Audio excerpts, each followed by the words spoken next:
Friends, स्वागत है आप सभी का आपके अपने यूट्यूब चैनल शिखर स्टडी पॉइंट पर।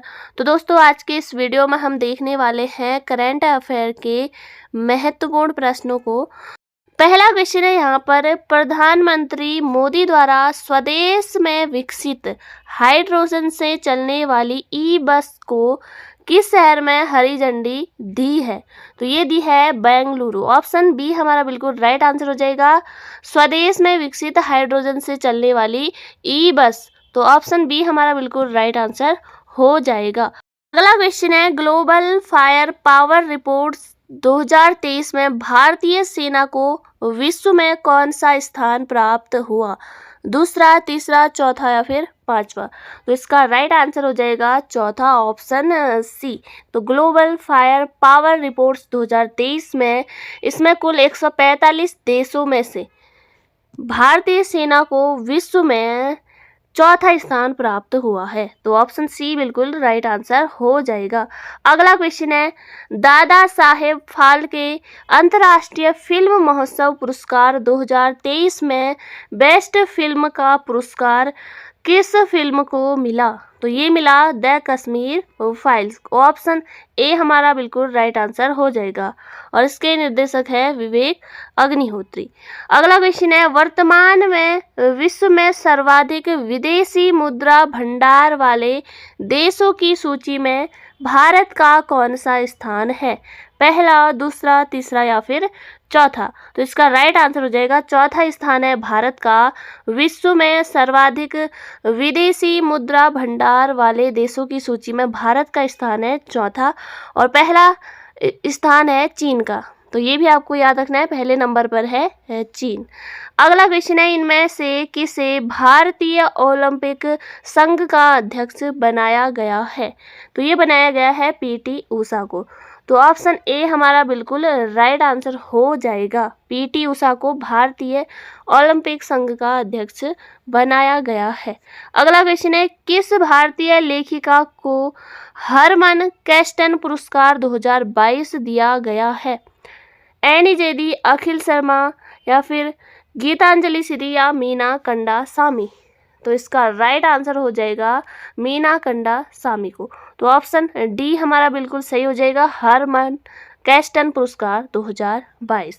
अगला क्वेश्चन है, भारत और फ्रांस के मध्य द्विपक्षीय नौसेना अभ्यास 2023 को क्या नाम दिया गया है?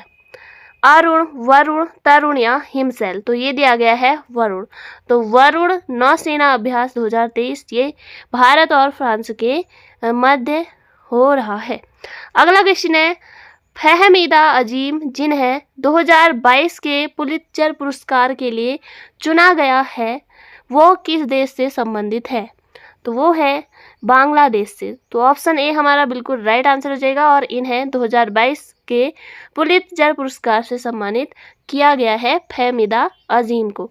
अगला क्वेश्चन है, किसे 12वें भारत रत्न डॉक्टर अंबेडकर अवार्ड से सम्मानित किया गया है? तो ये किया गया है हर्षाली मल्होत्रा को। तो ये जनवरी 2022 में दिया गया था।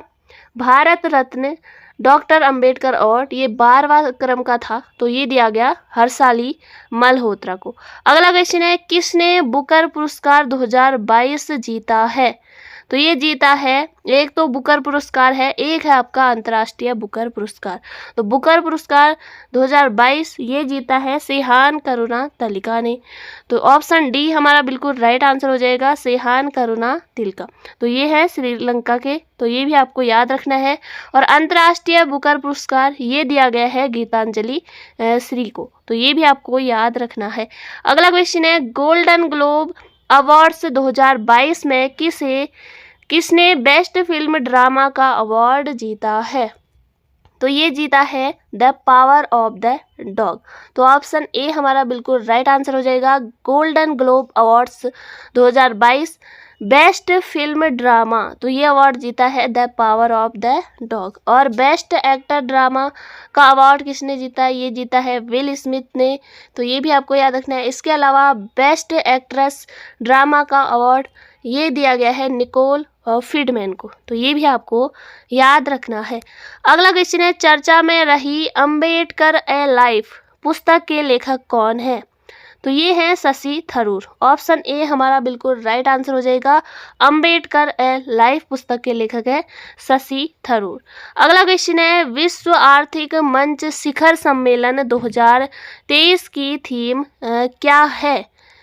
तो ये है आपकी कोऑपरेशन इन ए फ्रैगमेंटेड वर्ल्ड। ऑप्शन डी हमारा बिल्कुल राइट आंसर हो जाएगा, यानी खंडित दुनिया में सहयोग। तो ऑप्शन डी हमारा बिल्कुल राइट आंसर हो जाएगा, विश्व आर्थिक मंच शिखर सम्मेलन की थीम। अगला क्वेश्चन है, पहली बार यूएन द्वारा अंतर्राष्ट्रीय महिला दिवस मनाने की घोषणा कब की गई थी? तो ये की गई थी 1975 में। तो पहली बार घोषणा की गई थी 1975 में। तो ये आपको याद रखना है। और अंतर्राष्ट्रीय महिला दिवस कब मनाया जाता है? तो ये मनाया जाता है 8 मार्च को मनाया जाता है अंतर्राष्ट्रीय महिला दिवस।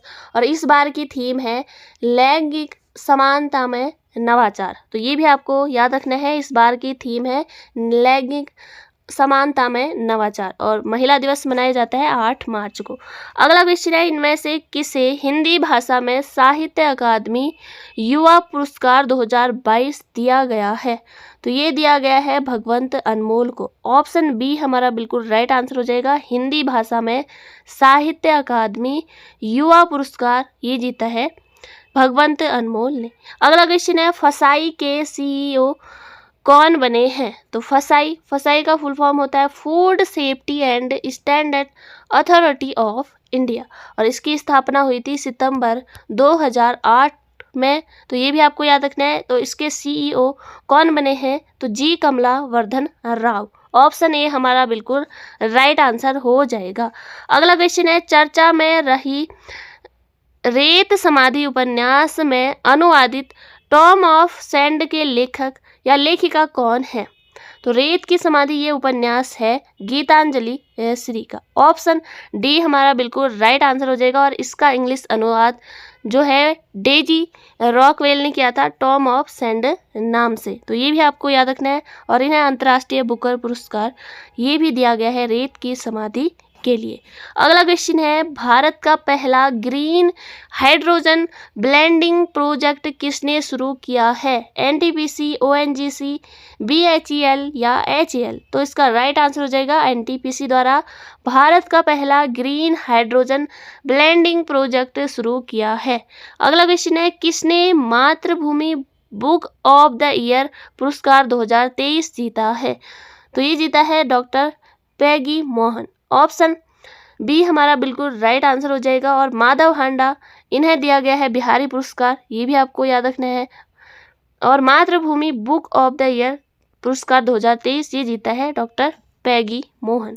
अगला क्वेश्चन है, हाल ही में चर्चा में रहा हाइफा बंदरगाह किस देश में स्थित है? इंडोनेशिया, श्रीलंका, बांग्लादेश या इजराइल? तो इसका राइट आंसर हो जाएगा इजराइल में है हाइफा बंदरगाह और इजराइल के वर्तमान में प्रधानमंत्री हैं बेंजामिन नेतन्याहू। तो ये भी आपको याद रखना है और हाइफा बंदरगाह है आपका इजराइल में। अगला क्वेश्चन है, किसे जेसी डेनियल अवार्ड 2022 से सम्मानित किया गया है? तो ये किया गया है केपी कुमारन को। ऑप्शन ए हमारा बिल्कुल राइट आंसर हो जाएगा। अगला क्वेश्चन है, केंद्र शासित प्रदेश लद्दाख के नए उपराज्यपाल के रूप में किसे नियुक्त किया गया है? तो ये है आपके doctor B D. Mishra. Option C हमारा बिल्कुल राइट आंसर हो जाएगा। लद्दाख के नए उपराज्यपाल बनाए गए हैं बी.डी. मिश्रा और दिल्ली के उपराज्यपाल हैं विनय कुमार सक्सेना। अगला क्वेश्चन है, 1 फरवरी 2023 को बजट में घोषित पीएम परिणाम योजना किससे संबंधित है? रासायनिक उर्वरक, रोजगार या फिर स्वास्थ्य या लेखन? तो पीएम परिणाम योजना ये संबंधित है रासायनिक उर्वरक से। तो ऑप्शन ए हमारा बिल्कुल राइट आंसर हो जाएगा और इसकी घोषणा बजट 2023 में की गई है।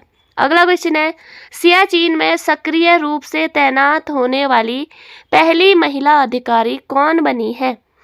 अवनी लेखरा, अवनी चौबे, भावना कांत या शिवा चौहान? तो इसका राइट आंसर हो जाएगा शिवा चौहान है, जो कि सियाचिन में सक्रिय रूप से तैनात होने वाली पहली महिला अधिकारी बनी है। अगला क्वेश्चन है, हाल ही में यूट्यूब के मुख्य कार्यकारी अधिकारी यानी CEO किसे नियुक्त किया गया है? तो ये किया गया है नील मोहन को। ऑप्शन ए हमारा बिल्कुल राइट आंसर हो जाएगा। और यूट्यूब की स्थापना हुई थी 14 फरवरी 2005 को। तो इसके CEO बनाए गए हैं नील मोहन को। अगला क्वेश्चन है, भारत व किस देश के बीच real time payment system linkage launch किया गया है?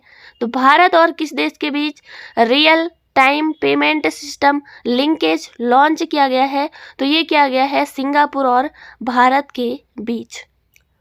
अब जो है सिंगापुर और भारत के बीच कार्ड व QR कोड की सहायता से आसानी से कम समय में भुगतान किया जा सकेगा। तो ये आपको याद रखना है। तो ऑप्शन बी हमारा बिल्कुल राइट आंसर हो जाएगा। अगला क्वेश्चन है, वर्ष 2022 के लिए किसने 57वां ज्ञानपीठ पुरस्कार से सम्मानित किया गया है? तो ये किया गया है दामोदर मौजू को। ऑप्शन सी हमारा बिल्कुल राइट आंसर हो जाएगा।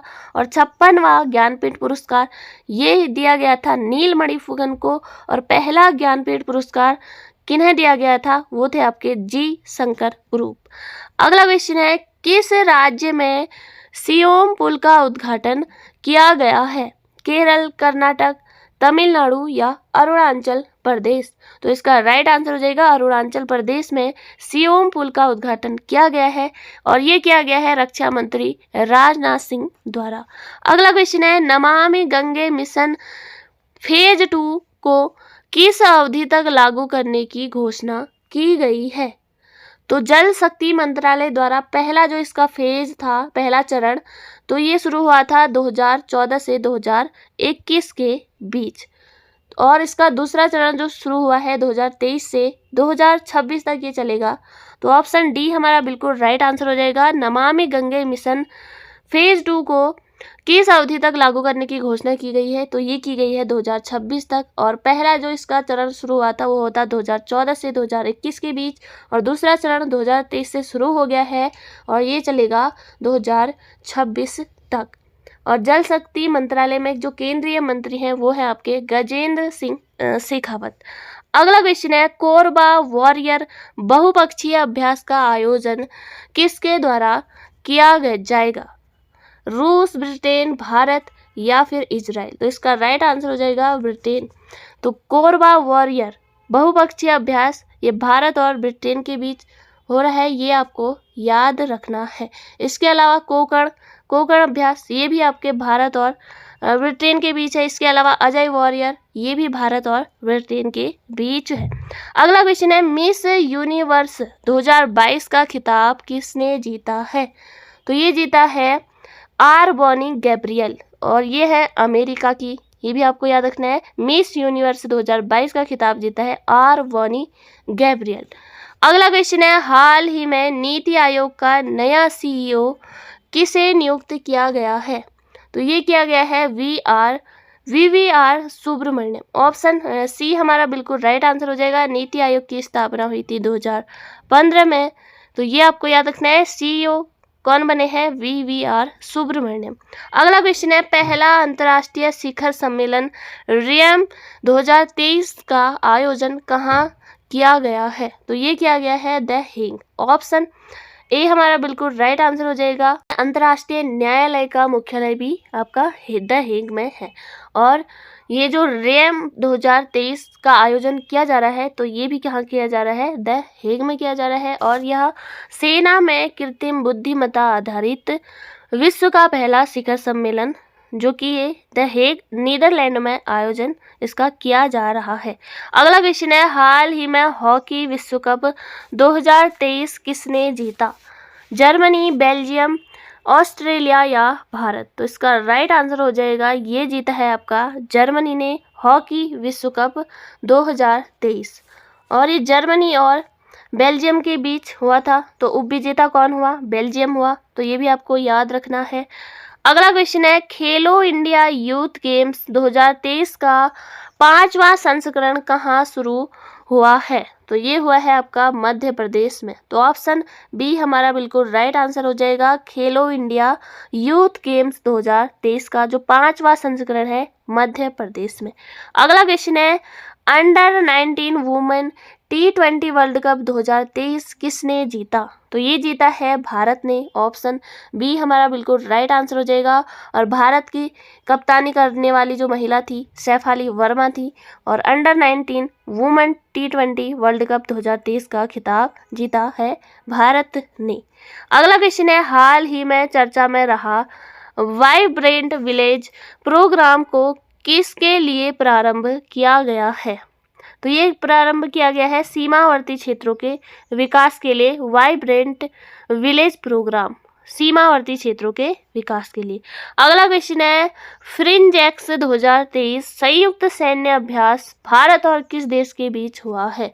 तो ये हुआ है फ्रांस और भारत के बीच। तो ऑप्शन ए हमारा बिल्कुल राइट आंसर हो जाएगा। भारत और फ्रांस की सेना के बीच ये पहला संयुक्त सैन्य अभ्यास केरल के तिरुवनंतपुरम में शुरू हो गया है। तो ये भी आपको याद रखना है, तिरुवनंतपुरम में ये आयोजित हुआ है और फिर इसका नाम है फ्रिंजेक्स 2023। अगला क्वेश्चन है 5वां आसियान भारत व्यापार शिखर सम्मेलन 2023 का आयोजन कहाँ किया गया है? तो ये किया गया है कुआलालंपुर। ऑप्शन बी हमारा बिल्कुल राइट आंसर हो जाएगा। और कुआलालंपुर ये मलेशिया की राजधानी है। तो यहाँ पर 5वां आसियान भारत व्यापार शिखर सम्मेलन 2023 का आयोजन किया जा रहा है। अगला क्वेश्चन है किस राज्य के मुख्यमंत्री ने एकल महिलाओं के लिए स्वरोजगार योजना शुरू करने की घोषणा की है? तो ये की है उत्तराखंड राज्य ने। तो ऑप्शन ए हमारा बिल्कुल राइट आंसर हो जाएगा। एकल महिलाओं के लिए स्वरोजगार योजना ये घोषणा की है उत्तराखंड के मुख्यमंत्री द्वारा। तो ये थे आज के हमारे महत्वपूर्ण प्रश्न। फिर मिलेंगे नेक्स्ट वीडियो में। तैयारी करते रहिए, स्वस्थ रहिए, मस्त रहिए। जय हिंद, जय भारत।